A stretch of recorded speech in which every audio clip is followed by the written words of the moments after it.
Welcome to Let's Talk About It. I'm Sylvia Kilivia Mann, and today's topic will be about technology. So, why this topic? As you know, I'm fairly new to reinvent my YouTube channel, and I, I was struggling after I uploaded the first two videos. The one is pinned, even about opinion, and it refers to my guidelines when you want to comment. And the second one was about fear. And I did record them in different ways. The first was done with my smartphone. The second one was done live on YouTube itself. This one is now done with my webcam on my laptop. I was also caught up the last 2 or 3 weeks since I posted the last video to find an editing tool, and I found something everybody recommended, even ChatGPT said so, CapCut. So I downloaded it and got a subscription for my phone. And I tried to do some editing with my first video because there is a part, those who might have watched it, the first few seconds was just quietness because I was not sure if the video was already recording. So that being said, I wanted to get rid of that. So, and with help of ChatGPT guiding me because I'm not a techie in this regard anymore. Never really was, but I was pretty good in my time with all the VHS movies and recording what you do back then, but not so much what we have in the digital day and age, especially for the last 10, 15 years. So I tried and tried, and I was frustrated sometimes, and then I stopped a day or two, and then I tried again. And then my personal guide, my intuition, you can say, said, why you bother? Why you want to have it so perfectly looking? Because, of course, I oriented myself on those with YouTube channels already years in the making. You know, they have a nice intro and outro and perfect editing. Yeah, a friend of mine once said, well, usually they use a VA because it's a VA. It's a virtual assistant. You find them on Fiverr.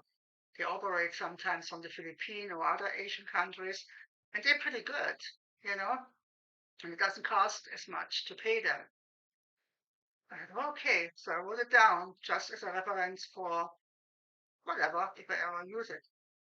And then I was thinking even more. I said, okay, I was trying again.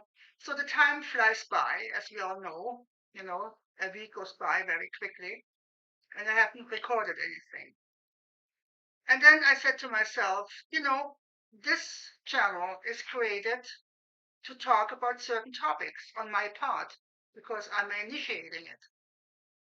And I am trying to engage people if they have something to say, something to contribute, another viewpoint.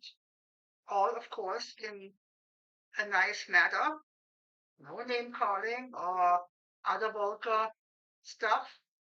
And yes, so I just dropped all the thing with the editing and said, okay, it's not over, but I can do this another time. I take my time. And I can all the videos already out there then by then. I will probably edit editing them and do what I want to do at due time. So technology, that was a little bit about me why it took so long to get another video out.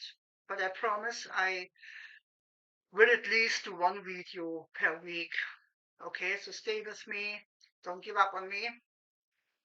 So much is going on and in my life, and the time is not always with me as well. I have so many other responsibilities, and so yeah, I have to prioritize, and I need time to myself. I'm not this kind of a girl or woman anymore who rushes through the day as I used to. So technology. When did that thing actually start with technology? Fair question, right? I mean, we all had history lessons in our school. And we all know, for instance, about the Industrial Revolution. I don't want to go in history, so bear with me. I'm just saying, so it was the Industrial Revolution was timed now about mid 18th century, so 70, 50 plus in the UK or Great Britain, whatever you prefer. And it switched from personal people, doing creations and being the only source to the manufacturing way, also producing stuff in a big scale. And it just progressed from there. I mean, when the car was invented, Carl Benz from Germany was the first who drove a car on gasoline power, and so on. So there are so many inventions, and I don't want to go into the nitty gritty, but just to have a starting point with the Industrial Revolution, which was hammered in our brains during school time, at least where I went to school. Then we thought about it just last night. How about a wheel invention? And I came to it because I was switching around uh, on on YouTube sometimes, watching cartoons, just to revive my youth once, long gone. Excuse me. And I saw a short snippet of the Flintstones. So the wheel, the stone wheel, and so I said, hey, yeah. So when did that start with the wheel invention? So it was actually not an invention, uh, thanks to my encyclopedia ChatGDP. I said it back then in my first video. We don't have the big books anymore. With everything is written, what mankind until then knew. The wheel invention was actually done by potters in Mesopotamia who spin the clay, potters. And Mesopotamia, that was or is now today known to us as Iraq. And it was around 3500 BC. And it was not actually the invention per se, because already people had ships and stuff like that and animals to transport things. But the wheel then got introduced into making the chariots more efficient. They had then those spokes, spoked wheels. So it got lighter and it went from there. Okay, but what has this all to do with the technology we are having right now in our lives? Well, not much, really. But my point is, with this little history lesson, is it had to start somewhere and spiraled from there. And if you just think, I mean, I'm 64 now, and when I was a kid, just 8, 9, 10 years old, we didn't have any rotary phone at home, not in Germany, where I grew up. And we didn't have bathrooms. We went outside of our apartments, half a staircase down to the toilet. Everybody in the apartment building. They were usually 5, 6 story high. Old buildings built in 17, uh, in the 1800s, 1900s. Sturdy, stone built constructions, but it was not up to date for a long time. And then my parents moved to another uh, house, another apartment, which was newer. It was probably built in the 50s, early 50s or so. And there were office on the first 4 or 5 floors, and then the sixth floor was the maintenance apartment because my father took the job from the city council back then, to maintain the building and something else around it. So we moved there, and no elevator, all to the sixth floor by stairs. But we had a bathroom with a bathtub and a huge construction at the end of the bathtub, the 80 liter water heater, huge, huge thing. You always had the feeling when you were in the bathtub, if that thing comes off the wall, you dead, you know. But a toilet in it, a sink, windows even. We were thrilled. And I'm just saying that to give you the younger generation who are born in the 2000s, and even a little bit earlier in the 90s still, never went through stuff like that. Unless you were really remote, raised by choice, off the grid, so to speak. Can happen. I know that. But then again, what actually brings us this for the technology today? The technology we have right now is where I'm speaking to you. I'm sitting in front of a laptop or a smartphone, whatever I choose at the day I'm recording. I have a camera, a webcam. I have earbuds, so I can hear myself, and also it's integrated microphone, no big microphone in front of me or so. So everything is smooth and very easy and wireless. You just recharge it all the time. And to be honest, that's awesome. No cables on the floor like I still work with when I had to set up the VCR for my mom. The first time she was totally giddy, watching her favorite old movies on VHS. And I was setting it up and all the cables connecting to the TV then, the old the old big one. And um, you had to watch it, because you could drip.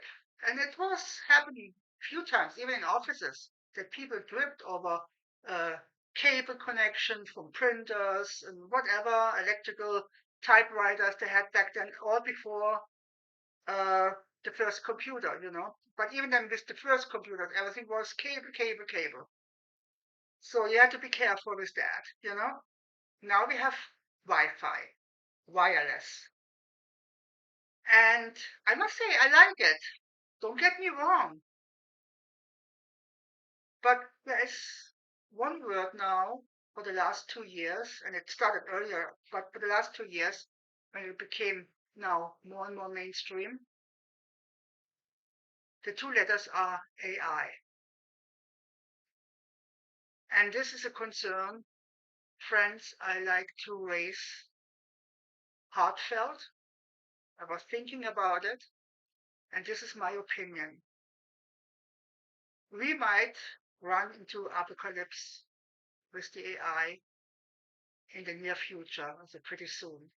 And I will put a link of another video speaking about it, a Canadian. His name is Charlie Angus from the Midas Resistant here in Canada.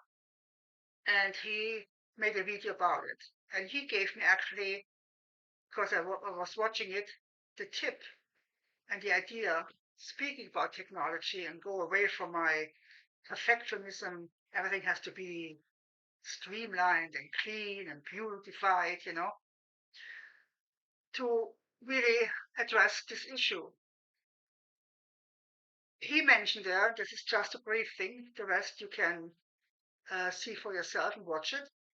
He said Chinese scientists, and I guess Russians too, I'm not sure, so another group of scientists in another country, voiced the concern to their governments, but also worldwide, that AI might be also go rampage. What that means, rampage. has a mind on its own. Right now, when we use ChatGPT or Gemini or all the names they call it, those apps, we ask specific questions and we get the answers we are seeking. And sometimes it asks us nicely, do you want more specifics? I can help you with that, and blah, blah, blah. And we say yes or no, not for today. Okay, thank you. You know, talk to you later. So it's really pleasant. And I'm using ChatGPT lately for different things, for the fun and just to see what comes up. So those Chinese scientists, though, spoke about the AI called Claude. Okay, Claude, as a Claude, the name Claude. And apparently, this Claude refused from things to do all of a sudden and came with an attitude saying, I'm not responding to this. I see it differently, or stuff like that. And of course, that was raising concerns right there. Can you imagine? And just go with me, and you have to understand me when you stay with when you have to subscribe to my channel and you want to stay with me, that I sometimes have a deep, deep imagination because I think I'm a deep thinker my whole life, and I'm a free thinker and a free spirit. Okay, I don't go by conventions or because everybody says so. That is always a red flag for me because I say so. Anywho, the thing is, just imagine us, because I'm thinking of eventually in the near future getting a new used car, not a new car. For my age, I need something reliable, the way I'm driving, where I'm driving, and I'm conscientious about it. Why buying a brand new one? I want still one I can, in emergency, use the key to open my door. Although my current car also has a push button to unlock it. Fine, I have nothing against it. But when I'm sitting in there, I'm starting the machine. You know, nowadays you push a button. Okay, some people say, "What's your problem?" That's fine. Maybe it is. Okay, but now with this AI technology, they go even further. I mean, I like the backup camera system. I wish I would have that, but I can live without it, to be honest. But that wouldn't be a reason to get a brand new car for me. Then the dashboard. It has so many apps on it, even Facebook. So why the heck I need that? When I want to see Facebook, then I'm doing this not when I'm driving a car. I do it off the time, driving a car. Maybe I being at the parking lot or whatever and have quick time and use my phone or so and go on a platform if I need to, but not in the car. But anyways, technology is there. Someone told me, so deal with it. Good. It's no harm done. I don't need to use it. But another thing, I heard and read about it, that there is a technology also in a car already. I don't know the brand, the model. I have no idea where it comes from. Where by helicopter, the police, when they're chasing the bad guys, and that's how they sell it to you, and nobody can really say something bad against it, right? You're chasing the bad guys.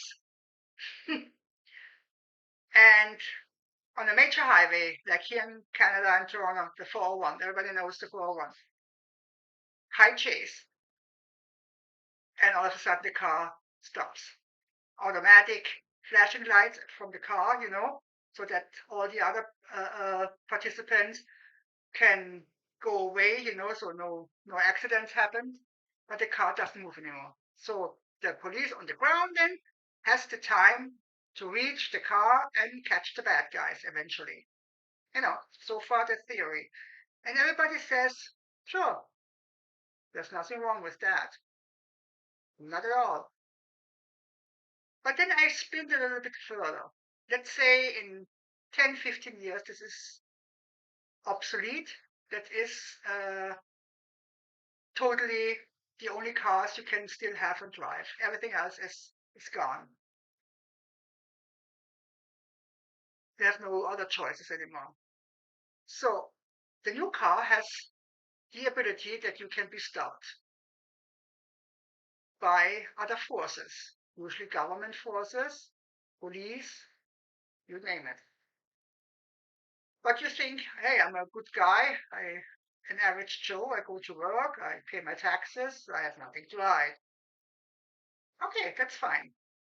So it's just imagine you have a party, an office party, someone's birthday or anniversary of an achievement, whatever. You have one glass of beer or one glass of champagne or whatever, an alcohol beverage. And of course, you're a little bit exhausted too, but then you want to go home. You forgot about it. The car already has a built-in breathalyzer to warn you. You go in, and all of a sudden, you want to push the button, start, want to go home. And the car always, the new cars also are self-driving. Ne? I forgot to mention this earlier. And if the car says, let's say I would be the person, Sylvia, I'm sorry, I cannot start the engine. There is alcohol on your breath. And I say, hey, I had one glass. So I speak to this AI in the car. I have one glass. I'm fine. Come on. I'm going to go home now. Yeah, and you look tired too. I guess it's not very wise to drive now. Perhaps you can find a nearby motel. Yeah, how the heck I should go to a nearby motel when I cannot drive? I can call a taxi for you. So a few people probably will laugh already with my little imagination story. But you get the gist of it. That really can happen. This is not imaginary anymore. The technology is here. So, my friend out there, how far should we go? What do you think should be done to minimize the risk? And also, how far should we protest against the industry who producing these cars, but also against our governments who might using it to our disadvantage whenever they think they feel like it. Yes, they sell it to us for catching the bad guys. And even myself, nobody will disagree that this is not a good tool to get them. But then they don't stay still either. They think, oh, maybe we can find someone who owes the government back taxes, or someone uh, owes a former spouse or a child their alimony on child support. Just just another thing. No criminals. Just people for some reason won't or can't do it.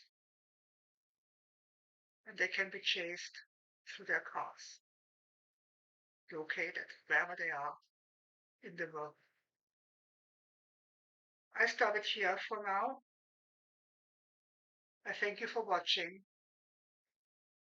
and I would love to hear your comments, and maybe you can give me some enlightening answers. Sure, I don't have them. I just put it out there. See you soon. Don't forget to subscribe and share. Love you all. Bye now.